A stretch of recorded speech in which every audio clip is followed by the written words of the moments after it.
Hello and welcome to the L&D Academy channel. My name is Irina and today we have a very special treat for you, a guest with a fascinating background in learning and development. I'm very pleased to introduce James Ayert, a seasoned learning consultant and the owner of EduPivot LLC, which is an e-learning agency based in New Hampshire.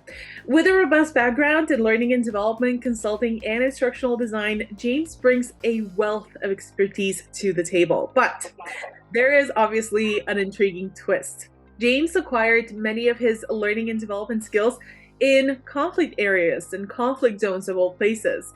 He worked in the learning and development space in Iraq, Kurdistan, and the Democratic Republic of Congo. And another twist to the story, between two long stints in Iraq, James returned to the US to study and complete his Master of Education at Harvard University. I am delighted to have James with us because he is a unique person to know in our field. James, welcome to the L&D Academy. Hi, Irina. Thank you. Thank you so much for having me. I'm excited. So first of all, I have to say, I've been in the L&D field since 2011, and it's very rare that I meet someone with as unusual background as yours. So let's kind of start with the big question. What does it mean to be L&D in a conflict area? In many ways, L&D in conflict areas, war zones, post-war zones are similar to L&D in the corporate space here in the United States. But there are some significant differences when you look at the dynamics of being in a conflict area. You have a lot of challenges with security. You have challenges with electricity, access to materials. So there are other things happening that you have to be aware of, and you have to have this situational awareness or an awareness when you make movements. In terms of the actual work, it's quite similar. I'd say there are cultural differences that don't reflect or differentiate conflict zones from the U.S., just different parts of the world from the U.S. But no, there are a lot of similarities, to be honest. Just different types of stress, I guess, and it's a stressful space to be in, regardless of where you live or work. So, but I'd say that that's pretty much the best way to summarize that answer. Stressful, that's definitely one way of putting it. So how did you end up in this space? After high school, I actually enrolled and went to university up in Vermont, a small military university, and it's called Norwich University, and it's actually the oldest private military college in America. Okay. And its founder, Captain Alden Partridge, was the superintendent of West Point a long time ago, and he left West Point and created Norwich with the idea of amalgamating military science, experiential learning with the higher forms of learning. And I guess that amalgamation or that combination was a great introduction for me in my career, being able to go through this rigorous military curriculum without the the need or requirement to serve as an officer in the military. So Norwich University created ROTC, which is now at almost every college in America, with the idea of being, hey, we're going to train you military science and instill these character traits in you. But at the end, you don't have to become an officer in the military. You can go into teaching. You can go into engineering and civilian fields, but bring with you that, those character traits that come from the military. And at that university, I became passionate about pedagogy or andragogy and the exchange of information, but also military science and military history, military intelligence, strategy.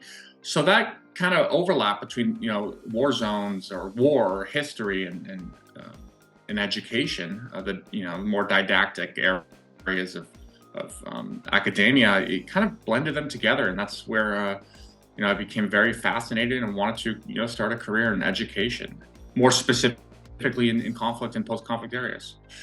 That's fascinating. So what would a, let's say, typical day in Norwich University look like? Yeah. So being in military school, you're up early. You're doing physical fitness. It's part of the curriculum, and Oftentimes it's at 5:30 in the morning. Ooh. Um, yeah, it's a bit different than the typical college experience, but you're doing or you're having to clean your room for room inspections. You're wearing uniforms. You're doing military field training after classes, and athletics are a very big part of that college and the curriculum. But it all goes back to the founder. I mean, he in later on at Harvard, I studied a lot of educational theory and the history of it. But I mean, this guy predates John Dewey by, I want to say 100 years, and he's pushing. He's writing about. He's testifying in Congress about experiential learning, about learning by doing, and he's very well known, and his legacy lives on even today at the campus. But his reputation has been shrouded by much bigger, I would say, titans of the education or theory field. That's again very fascinating. I feel like I'm going to be saying that word over and over and over again in our conversation today. But it's so interesting you mentioning that experiential learning seems to be a big part of the DNA of the school for over a century now, and yet we still see it lacking in the corporate world, if you think about it. Which kind of leads me to the question: what is the major differences between corporate L&D and then L&D in a conflict zone? Yeah, so that's a great question. Many similarities again, but we have to look at, I'd step back and say, or ask, what are the purposes of education? And this isn't just in the corporate space, but it definitely applies, because the private sector picks up a lot of the slack where public education doesn't deliver. For example, even here in New Hampshire, if the education is not aligned to the market, then the private sector is going to have to intake employees, onboard them, and upskill them, right? And kind of take that slack.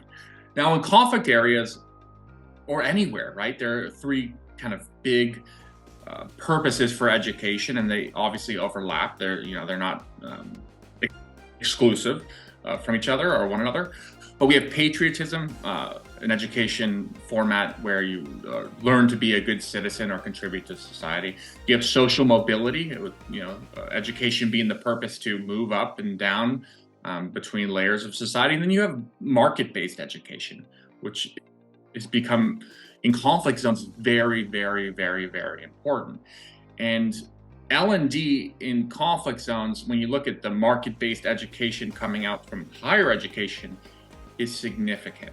I'll use a term from Eric Nielsen out of MIT, and a great scholar, but he calls it blocked ambition.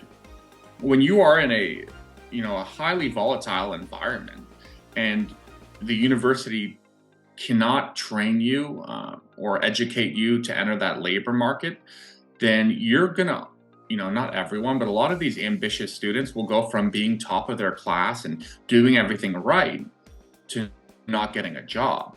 And that is what we call blocked ambition. And that is directly tied to the recruitment of used by terrorist groups. This resentment towards the state and the companies, even private sectors, they are manifestations of the whole system. So L&D in conflict zones, you have to be very hyper aware of that resentment that's brewing, and be able to empower these employees off the bat and align what they're learning to what they're doing. I could discuss this for hours, and it's so different than the corporate space here, but there are, of course, similarities, even with that blocked ambition idea and the idea that employees need to upskill quick, and they need the proactive training, the reactive training, and need to be ready for the job. And it's a thing we see here in New England too. But I hope that answers part of the question. It does, but it brings up so many more questions for me, because I absolutely see the blocked ambition everywhere around us. It seems to be, especially in the last couple of generations, it seems to be a major issue. And I feel like in the corporate world, we definitely have tools, as you say, to empower employees, to kind of help them maybe break down the walls a little bit. But I'm curious, what are the ways in which you can empower someone in a conflict zone? I would say for empowerment and proving impact, let's take ADDIE as an example. Okay. You know, the common framework that we use, and every instructional designer, knows it Yeah. by heart, and it's asked in every interview. In conflict zones, it's very important when we look at the A in ADDIE, the analysis, and I think this comes from the NGO space, but there's a massive E added to that A, an evaluation piece off the get-go. And I Okay. haven't seen that much in the corporate space. And I'll explain. We put a lot of effort in conflict zones in the evaluability assessment. So when we're analyzing a program before we even begin to design it, we are really making sure that the evaluation piece or component, is tight. And the evaluability assessment essentially creates a separate framework, or at least nails down how we are going to evaluate this corporate learning program or higher ed or government program before we even start the design. And we do that in the corporate space using ADDIE, but we don't do it to the near extent of what practitioners are doing in conflict zones. It might be because of the donors. You have to prove an ROI or prove their money's being used, and these are usually government donors. But it's just something I like to highlight because it's so different, the emphasis on the evaluability assessment, to the point where you have monitoring and evaluation departments, massive departments, and professionals, even in the corporate L&D space overseas or in areas of conflict. Can you think of a neutral example that you can share with us for something like this? Yeah, okay. So we have a training program in Baghdad, and we're focusing on, these are more recent graduates, and we have partner employers in the corporate space in this kind of niche, or not niche, newer growing private sector. They have identified specific skills that they want. And also, I wouldn't say demographics, but they have targeted goals because Iraq is very diverse.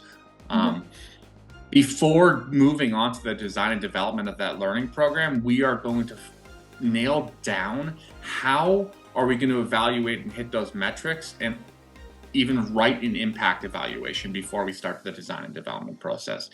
Now, again, we do that in corporate L&D here, but not nearly to the extent. And until that evaluability assessment is rock solid, we're not even moving to the design and development. We are going with the stakeholders, with the SMEs, the donors in some cases.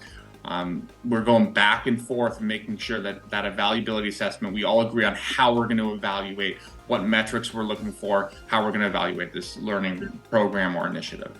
In light of, you sharing some examples, I'm curious, what are some stories that you can share with us, that you're free to share with us? Because obviously some of it probably is confidential. My first long stint in Iraq, I was up in the Kurdistan region. And for those who don't know, Iraq, the country, there's this semi-autonomous region in the north where the Kurds live, and they're very different. They're ethnically different than the Arabs. They speak a different language. Many of them actually, are Zoroastrian, a different religion, Yazidi. They're quite diverse, but they all have this, or not all, but many of them have this Kurdish identity. So when I was up in Kurdistan working with the Ministry of Higher Education, we're running a lot of educational programs, doing work, and the war against ISIS was going on.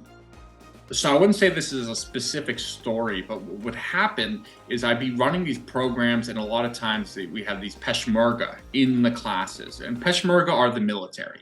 They are actual soldiers for the Kurdish regional government. Some of them are militia-based. They're a little bit decentralized compared to the Iraqi army, which is in the south.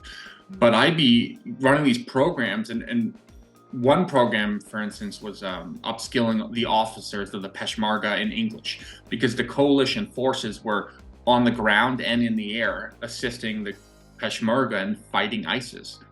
And I'd have students who'd miss some classes and not show up to our programming on Monday, and they'd stagger in Tuesday, and it's like, Rashid, what's going on? You've been absent, every Monday for the last 4 weeks of this important program that's, has serious donors and funders and whatever. That these students were coming from the front lines. So they kind of strange. They like finish class on Friday and then drive 30, 40 miles to the front line against ISIS and take their pot shots and get into battle and like do their things. And then they show up in class like on Monday or Tuesday, which was wild. To see like how close we were to the front lines in some cases, but also like how it all worked.